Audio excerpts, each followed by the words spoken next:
Nous allons faire ensemble. Vous m'entendez là? Oui, oui, très bien. Très bien. Nous allons faire ensemble la lithiase vésiculaire. Donc, les objectifs pédagogiques, savoir faire la stratégie diagnostique et thérapeutique. Je m'explique, savoir faire le diagnostic d'une lithiase vésiculaire, savoir reconnaître les complications, identifier et planifier la prise en charge des formes compliquées et bien évidemment argumenter l'attitude thérapeutique et planifier le suivi du patient. Vous avez le plan, l'introduction, les intérêts, rappel anatomique, physiologique, diagnostic clinique, paraclinique, diagnostic différentiel, les formes cliniques, les formes compliquées, le cours précédent, traitement, objectif, méthode, indication, les intérêts chirurgicaux et une conclusion. Qu'est-ce que c'est que la lithiase biliaire? C'est la présence de calculs dans les voies biliaires. On parle de lithiase vésiculaire quand les calculs siègent dans la vésicule biliaire. On parle de lithiase cholédocienne quand il siège dans le canal du cholédoque. Et on parle de lithiase intrahépatique qui sont exceptionnelles quand les calculs sont dans les voies biliaires intrahépatiques. Vous m'entendez là?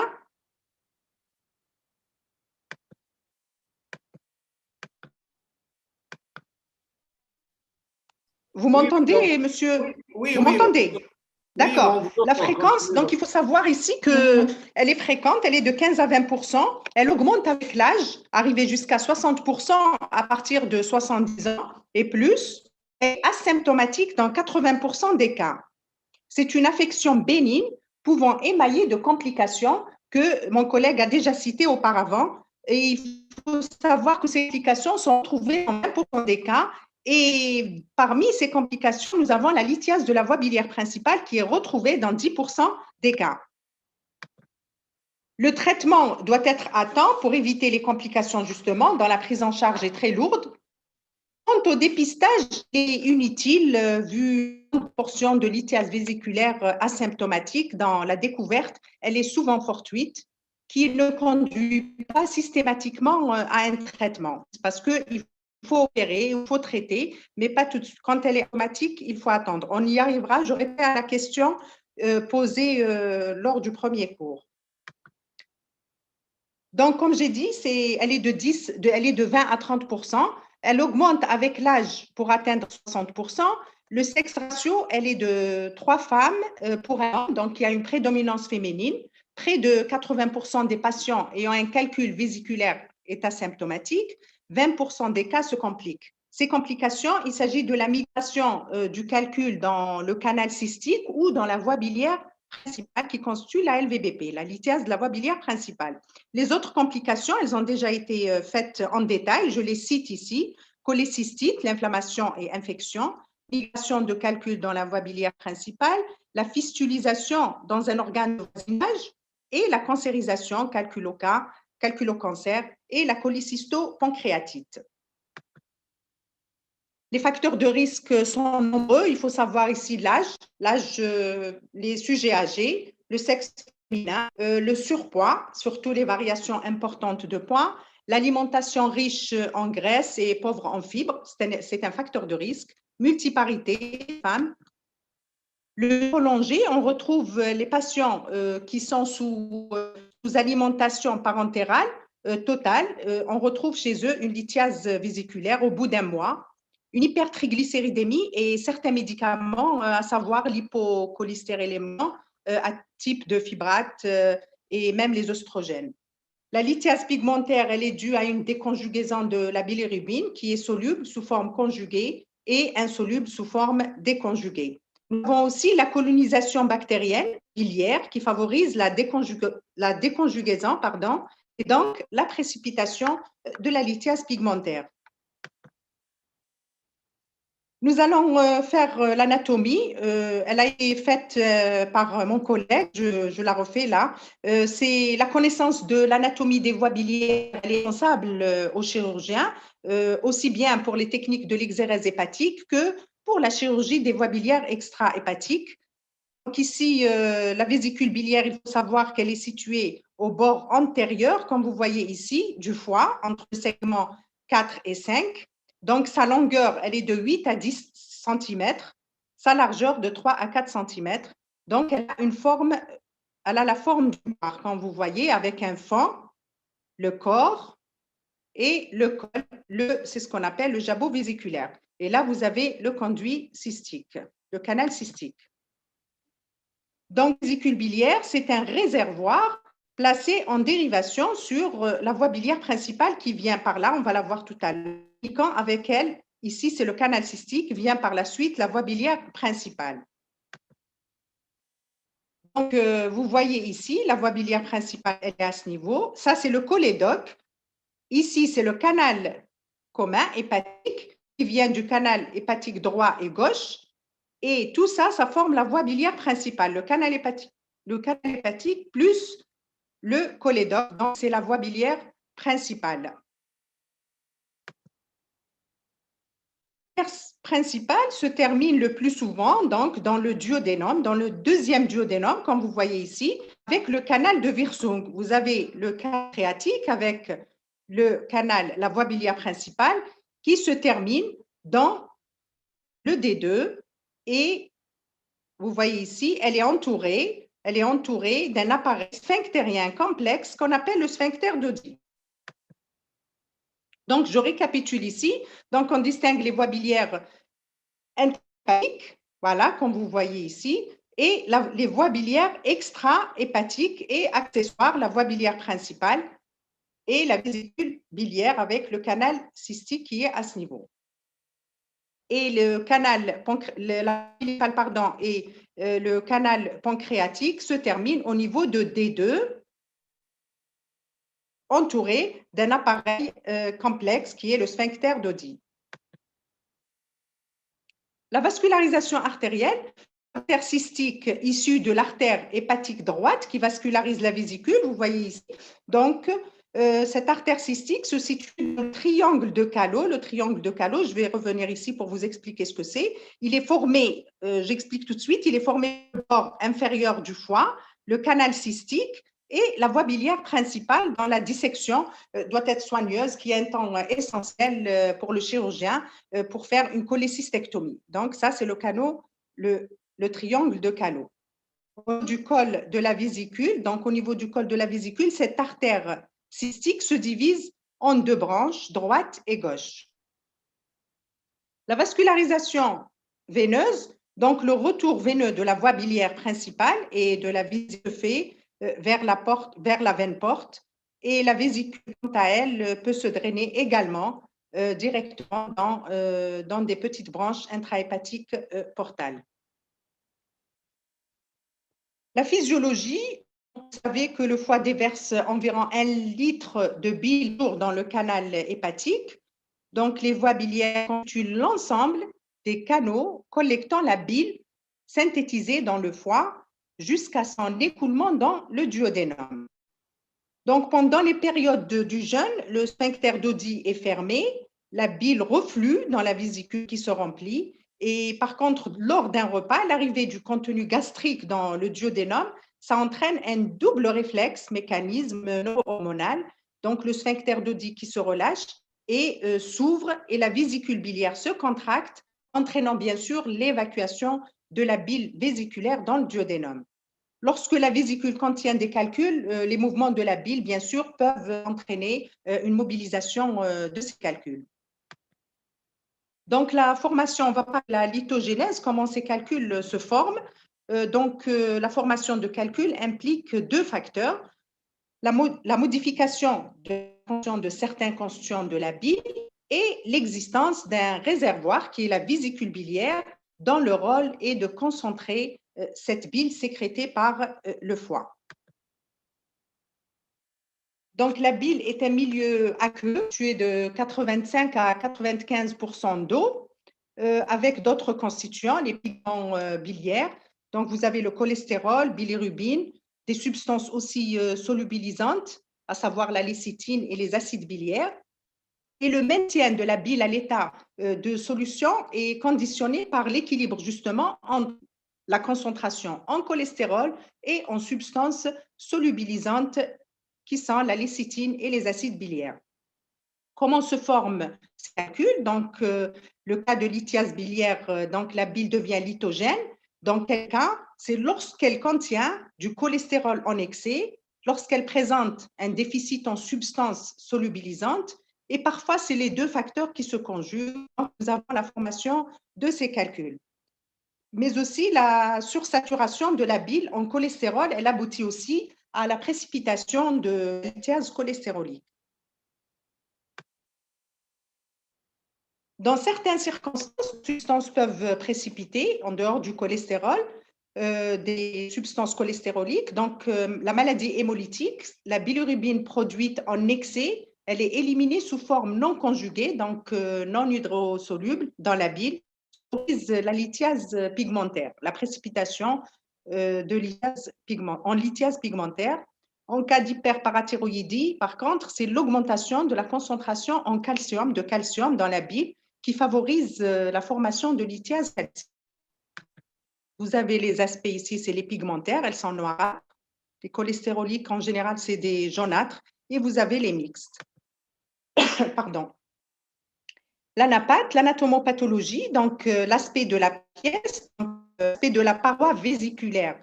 La paroi vésiculaire normale, elle est fine, elle est inférieure à 4 mm. Là, cet aspect que je vous ai mis ici, c'est une vésicule qui est malade. Il s'agit d'un épaississement pariétal. C'est un signe de cholécystite.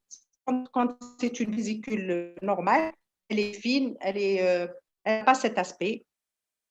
Là, elle est sclérotique dans des cholécystites chroniques ou violacées et inflammatoires lors des épisodes aigus.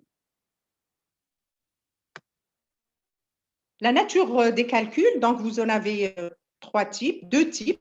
Les cholestéroliques, donc ils sont jaunes, mous, friables et radiotransparents. Ils sont retrouvés dans 15% des cas. Vous avez les calculs pigmentaires qui sont noirs, friables et radiotransparents. Donc, ils sont de 5%, ils sont retrouvés dans 5% des cas. Et vous avez les calculs mixtes constitués de bilirubinate, de calcium et de cholestérol en même temps. Ils sont retrouvés dans 80% des cas. La physiopathologie, vous avez la liste vésiculaire symptomatique qui s'exprime par une colique, qui s'exprime par une colique hépatique. Donc là, c'est la crise de colique hépatique est provoquée par l'enclavement d'un calcul au niveau du collet vésiculaire, bloquant ainsi l'évasion de la bile contenue dans la vésicule. Et cette hyperpression qui se développe au niveau des parois, notamment lors des contractions réflexes, elle est responsable de cette pathologie douloureuse qui est l'hépatique. À ce stade, la douleur est purement d'origine mécanique. Il n'y a pas de composante inflammatoire, il n'y a pas de syndrome infectieux, comme c'est le cas des cholécystites ou des formes compliquées. Le diagnostic, comment peut-on faire le diagnostic à votre avis? Donc, c'est toujours la clinique. L'interrogatoire est très important. Il s'agit le plus souvent d'une patiente obèse, fréquemment intolérante aux graisses, au chocolat et aux œufs, qui présente un épisode douloureux de l'hypocondre droit. Classiquement déclenchée par un repas, elle est déclenchée par un repas riche en graisse. L'interrogatoire retrouve bien sûr la notion d'épisode similaire antérieur et souvent des troubles dyspeptiques à type de nausées, vomissements chez une patiente migraineuse. Donc, cette douleur hépatique, c'est caractéristique, elle est brutale, souvent intense, permanente, elle siège dans l'hypocondre droit ou dans l'épigastre dans 2/3 des cas.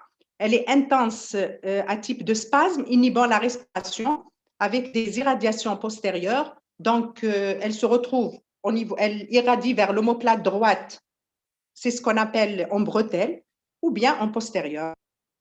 Elle disparaît spontanément après un délai qui va de quelques minutes. C'est une colique hépatique sans syndrome infectieux, sans rétention biliaire prolongée, puisque le blocage lithiasique est transitoire.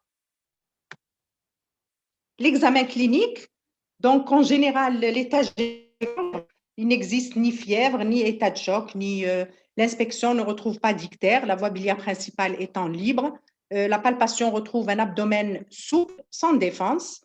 Nous retrouvons par contre une douleur provoquée lors de l'inspiration par la palpation de l'aire vésiculaire, qui est la jonction des arcs costaux et du bord externe droit des grands droits de la veine. C'est ce qu'on appelle le Murphy positif. Le reste de l'examen est sans particularité. La biologie, donc on retrouve parfois les transaminases élevées, plus ou moins élevées. Cette élévation peut être importante au début, mais qui est fugace. Elle se normalise au bout de 48 heures. Les gamma-GT phosphatases alcalines sont rarement élevées en l'absence d'un obstacle biliaire persistant. Les examens complémentaires, donc pour faire le diagnostic d'une lithiase vésiculaire, c'est d'abord, ça se confirme à l'échographie. Le premier examen, c'est l'échographie. Elle est sensible dans 95%, supérieure au scanner ou à l'imagerie par résonance magnétique.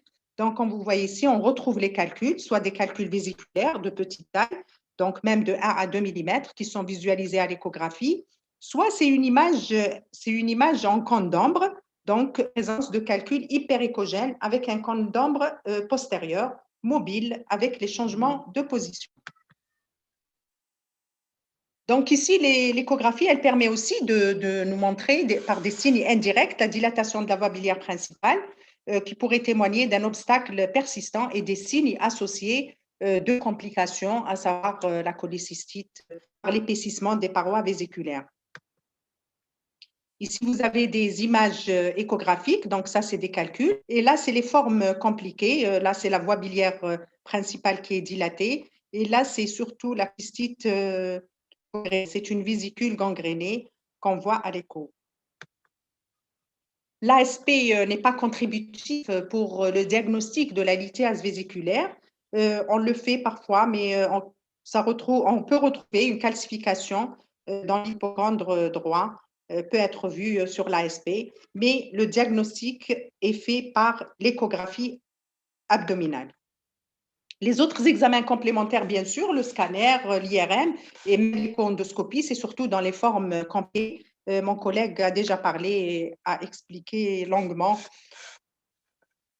lors du premier cours. Les diagnostics différentiels en cas de lithiase vésiculaire, pensez à une hépatite aiguë, un ulcère du bulbe duodénal, colopathie fonctionnelle, à prédominance droite, appendicite sous-hépatique, et l'IDM, bien sûr, l'infarctus du myocarde, quand on a une expression de cette colique hépatique en épigastrique chez un sujet de plus de 50 ans, il faut avoir à l'esprit ce diagnostic. Ça peut être un diagnostic différentiel. Et on élimine, bien sûr, par un ECG. Les formes cliniques, je vais les citer parce que ça a été déjà fait. La forme symptomatique, c'est la lithiase vésiculaire symptomatique, je vais en parler. Et on a déjà parlé dans le diagnostic positif. Les formes compliquées, c'est la cholécystite aiguë, angiocolite et la pancréatite aiguë. On arrive au traitement. Quels sont les objectifs du traitement?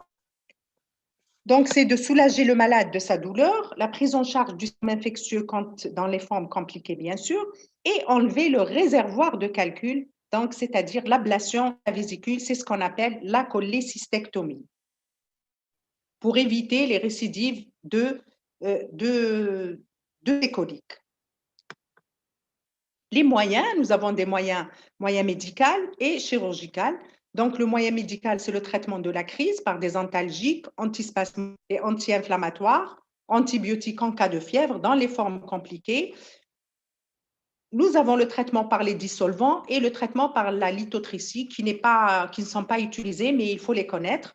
Le traitement chirurgical, donc une fois la crise calmée, la cholécystectomie doit être faite. Il faut enlever le réservoir pour éviter la récidive et les complications.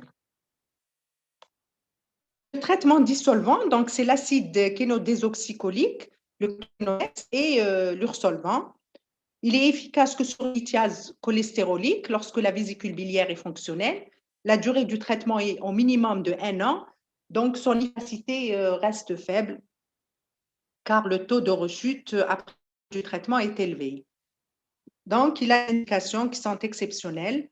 Le principal risque ici, c'est l'indication abusive qui retarde l'acte chirurgical et favorise aussi la survenue de complications évolutives de la lithiase. La lithotripsie externe, elle consiste à fragmenter ces calculs par onde de choc à partir d'un appareil, le lithotriteur, en guidant le tir par échographie. Donc, il nécessite d'associer aussi un traitement dissolvant pour dissoudre les fragments. Donc, il faut les deux, la lithotripsie et le traitement dissolvant. Donc, son efficacité et ses indications rejoignent celles du traitement dissolvant. Elle peut cependant être utile que dans certaines lithiases des canaux.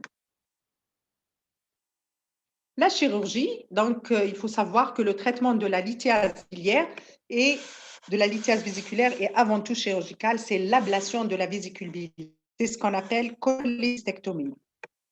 Donc, supprimer le facteur vésiculaire de la lithogénèse et bien sûr s'assurer de la vacuité de la voie biliaire principale. Les indications.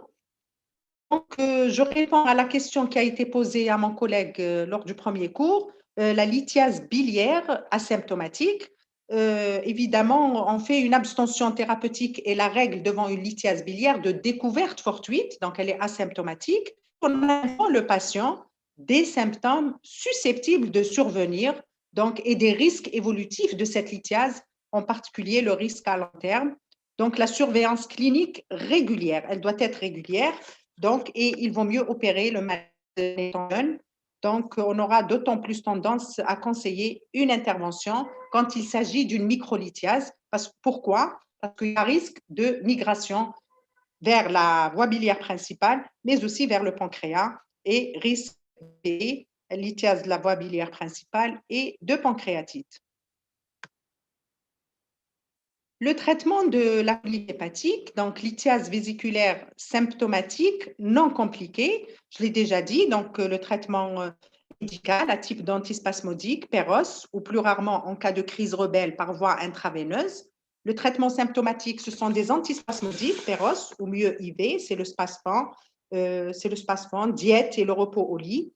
Les antiémétiques, donc impérant, donc en cas de vomissement ou de nausée. Prévention des récidives repose sur l'éviction, bien sûr, des facteurs déclenchants, tout ce qui est gras, les œufs.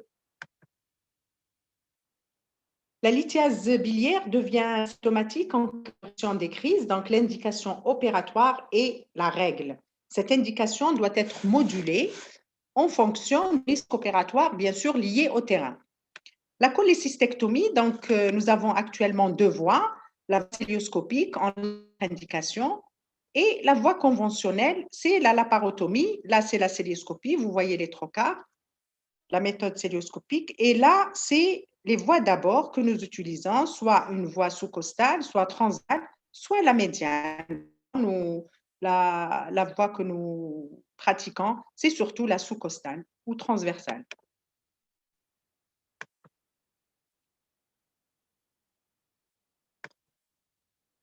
En conclusion, donc, la chirurgie est le traitement de choix de la lithiase vésiculaire symptomatique.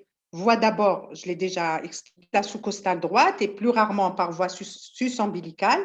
La voie célioscopique, donc cholécystectomie par laparoscopie, est actuellement le traitement de référence. Le malade doit être prévenu, bien sûr, de la possibilité d'une nécessité de conversion, même si elle est rare actuellement parce que les chirurgiens sont entraînés à faire la lithiase, à opérer la lithiase vésiculaire par cette voie, mais il faut toujours avertir le malade de la possibilité de la conversion en cas de problème, en cas d'incident péropératoire.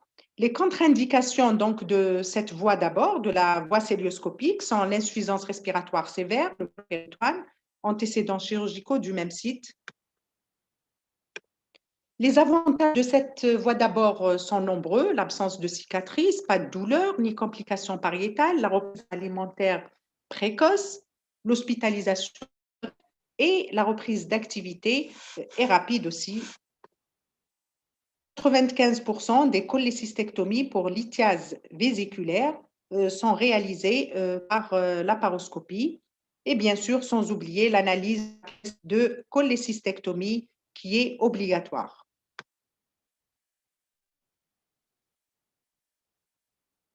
Donc, la cholécystectomie par laparotomie ou célioscopie là, doit être complété par une cholangiographie opératoire. Ça, c'est par cannulation du canal cystique pour éliminer l'existence de calculs dans la voie biliaire principale. La cholangiographie n'est pas systématique en péropératoire. Il y a des éléments, c'est en péropératoire. Si la voie biliaire principale est dilatée, nous avons des petits calculs, voie biliaire principale dilatée. Là, l'indication de la cholangiographie, elle a ses indications, bien sûr. Et je vous remercie.